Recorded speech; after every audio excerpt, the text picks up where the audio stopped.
Disruption for millions in the biggest rail strike since the 1980s. On day one of the week's planned walkouts, Boris Johnson said the country must stay the course if rail bosses and the unions can't reach a deal. Also tonight.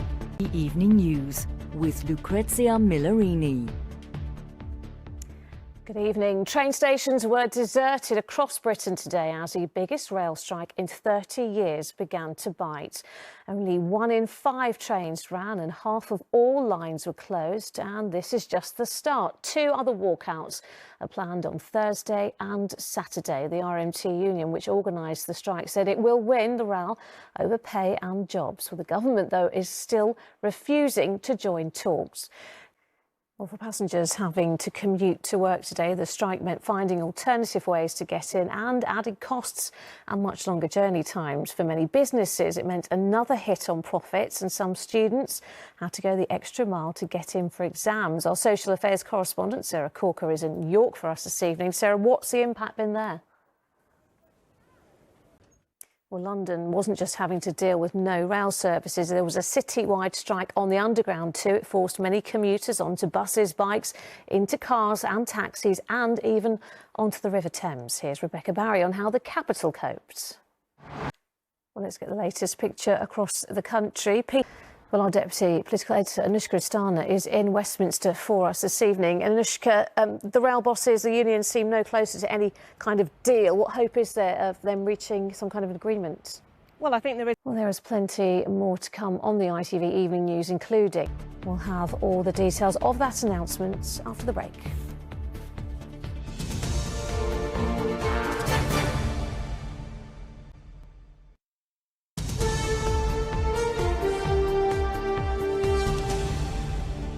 Welcome back. Victims of a doctor who was behind Northern Ireland's biggest ever recall of patients say they were failed by authorities. Concerns were raised about the work of Dr. Michael Watt around a decade before serious measures were taken. More than 5,000 of his patients were recalled. An investigation into the scandal today found a series of failures. Patients called for those in charge to resign. From Belfast, UTV's political correspondent Vicky Hawthorne reports. A former soldier has been sentenced to life with a minimum of 38 years for the depraved murder of a couple in a row over parking. Stephen and Jennifer Chappell were stabbed to death by Colin Reeves at their home in Somerset as their children slept upstairs. Well, Reeves was told by a judge today how his wicked crime had torn the hearts out of 2 perfectly normal, decent families. Rob Murphy is outside Bristol Crown Court this evening. Rob, an emotional day in court.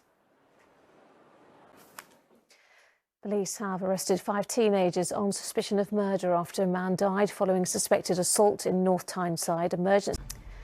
The UK Health Security Agency is to offer the monkeypox vaccine to a wider group of people in a bid to control its spread. While health editor Emily Morgan is here to talk us through it. Emily, what's prompted the move and exactly who's being offered the vaccine? Well, I've spoken to the gay and bisexual community, so men who have contacts of those who've had smallpox, but I'm told that people shouldn't.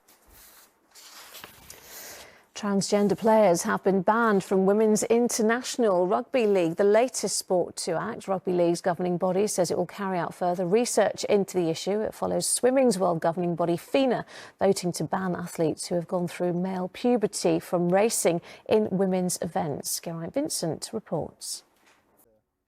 You're watching the ITV Evening News. Here's what's still ahead before Emmerdale.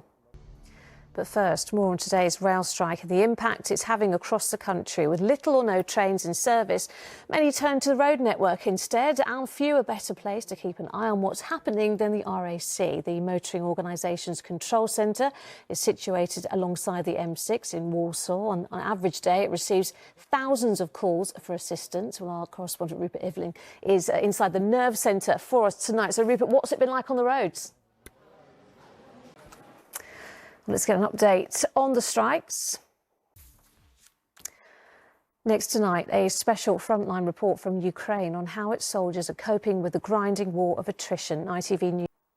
Meanwhile, Hollywood star Ben Stiller has met Ukraine's president in Kyiv, calling him his hero. The actor is an ambassador for the UN's refugee agency and described some of the destruction he saw in Ukraine as shocking. Martha Fairley has more.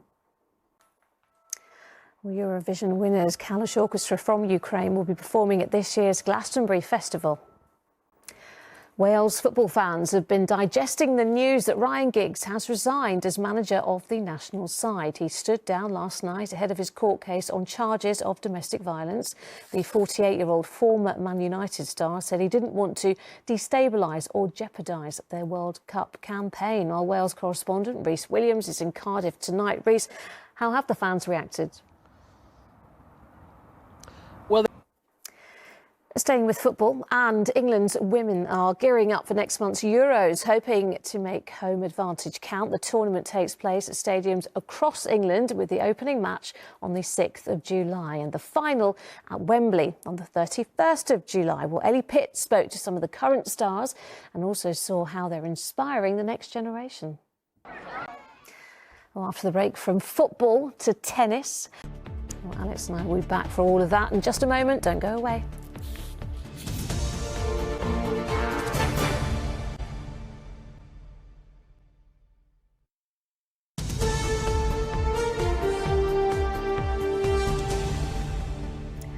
Hello again, welcome back. Well, there were perfect conditions for the summer solstice early this morning at Stonehenge. Thousands attended the celebrations for the first time since the pandemic. Alex is here with more on this. And Alex, some stunning scenes this morning. day and night. We'll talk more about that later in the week. All right, Alex, thank you.